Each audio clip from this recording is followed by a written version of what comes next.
This channel does not promote any violent, harmful, or illegal activities. All content provided by this channel is meant for an educational purpose only. এই মুহূর্তে আরো একটা খবর আমাদের নজর রাখতেই হবে, আপনাদের জানিয়ে রাখবো শামশেরগঞ্জে হিংসায় হরগোবিন্দ এবং চন্দন দাসকে খুনের ঘটনায় 13 জনকে দোষী সাব্যস্ত করলেন বিচারক।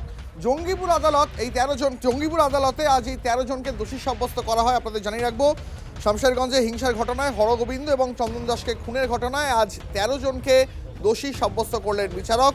জঙ্গিপুর আদালতে আজ 13 জনকে দোষী সাব্যস্ত করা হলো। আজকের আরো একটা বড় খবর, মুর্শিদাবাদে জোড়া ফুলকে শূন্য করব।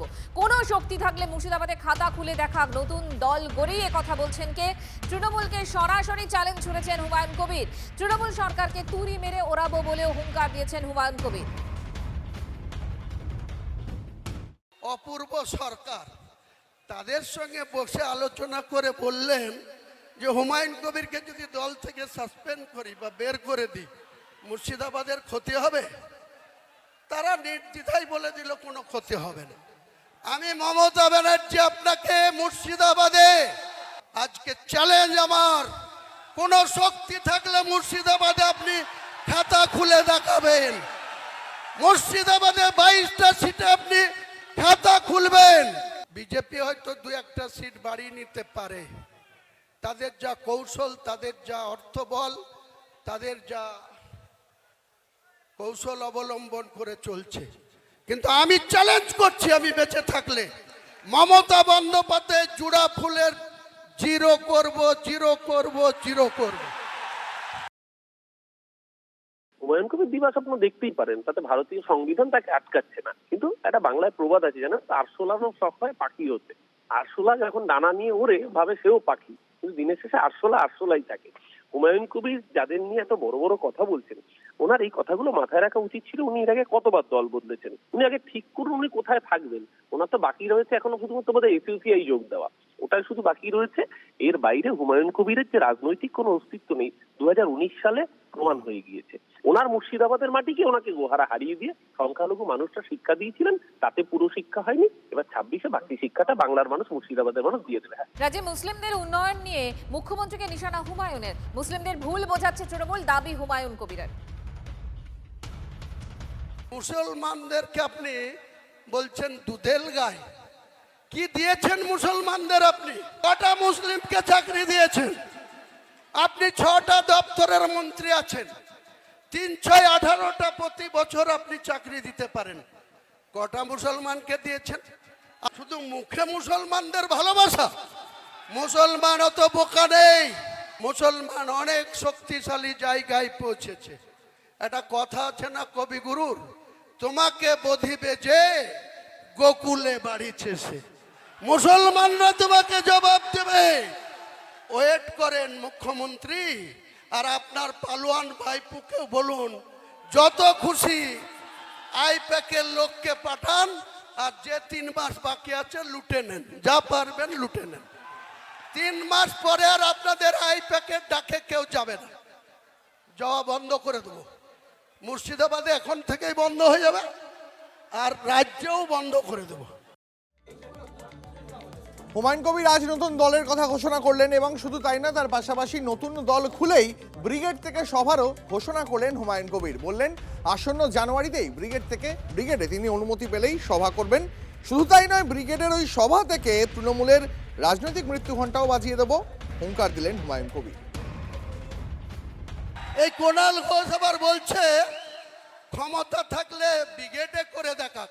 হ্যাঁ কোনাল ঘোষ, হ্যাঁ মমতা ব্যানার্জি, তোমাদেরকে আগামী জানুয়ারি মাসে আমি ব্রিগেড ময়দানে সভা করে দেখাবো।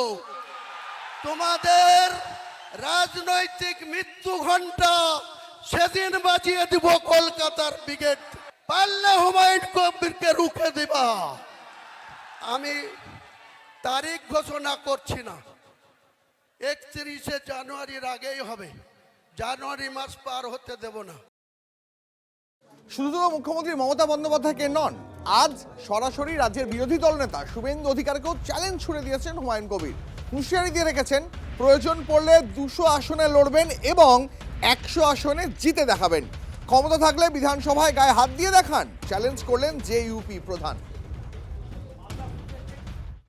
বিজেপিকে সতর্ক করছি, আপনি যখন বলছেন যে কটা মুসলিম এমএলএ জিতে আসবে 26-এ তাদের চ্যাংদুলা করে আপনি নাকি রাস্তায় ফেলবেন, আমিও লিডার অফ দ্য অপোজিশনকে চ্যালেঞ্জ করছি, আমরা জিতে যাব এবং অধিকাংশই আমার দলের যদি 200টা সিটে লড়ি 100টা সিট গ্যারেন্টি জিতে যাব। সেখানে হয়তো 70 মুসলিম থাকবে, 30টাও হিন্দু থাকবে। আপনার বাবা শিশির বাবুর ক্ষমতা থাকলে আমার গায়ে হাত দিয়ে দেবেন, দেখব আপনি কত বড় পালোয়ান। বাংলার মেদিনীপুরের ছেলে, আমিও মুর্শিদাবাদের ছেলে, আমাকে এক আঙুল দেখালে আপনাকে 2 আঙুল দেখাবো। পশ্চিমবঙ্গের হিন্দু সহ বাকি সমস্ত শুভবুদ্ধি সম্পন্ন মানুষ জানেন যে ধরনের র্যাডিক্যাল ইসলামাইজেশন এই রাজ্যে ছড়িয়ে পড়েছে, তাতে এখন শুধু যদি বিজেপি না জেতে 26-এর নির্বাচনে, তাহলে পশ্চিমবঙ্গবাসীর পশ্চিমবঙ্গ ছেড়ে, বাঙালির পশ্চিমবঙ্গ ছেড়ে অন্য রাজ্যে গমন শুধুমাত্র সময়ের অপেক্ষা। যে ঝগড়া শেষ হয়ে গিয়েছিল বাবরি নিয়ে, সেই ঝগড়া আবার পুনঃস্থাপিত হতে চলেছে পশ্চিমবঙ্গে এবং হুমায়ুনবাবু সেটা করছেন। হুমায়ুনবাবু শুধু হুমায়ুনবাবু নন, তিনি কিন্তু এখনো পর্যন্ত তৃণমূলের সাসপেন্ডেড বিধায়ক। তিনি বিধায়ক হিসেবে সাসপেন্ডেড নন, তিনি দলীয় কর্মী হিসেবে সাসপেন্ডেড। এটা পুরোটাই তৃণমূলের চক্রান্ত। হুমায়ুনের এর আগে সব দলই ঘোরা হয়ে গেছে, মনে হয় না খুব বেশি কিছু করতে পারবেন। হুমায়ুনের নতুন দল তৈরিকে কটাক্ষ সুকান্ত মজুমদারের। হুমায়ুন কবির নতুন পার্টি খুলেছেন। এর আগে ভারতবর্ষের সব কটা পার্টি তার মোটামুটি করা হয়ে গেছে, কংগ্রেস থেকে শুরু করে তৃণমূল থেকে শুরু করে বিজেপি পর্যন্ত। দেখা যাক উনি কী করতে পারেন। আমার মনে হয় না খুব বেশি কিছু করতে পারবেন, এবং আমার যেটা মনে হয় ভারতীয় জনতা পার্টির লড়াই পশ্চিমবঙ্গকে রক্ষা করার লড়াই। এই লড়াইয়ে ভারতীয় জনতা পার্টি আমরা লড়বো, আমাদের সাথে যে থাকবে থাকবে, যে থাকবে না থাকবে না।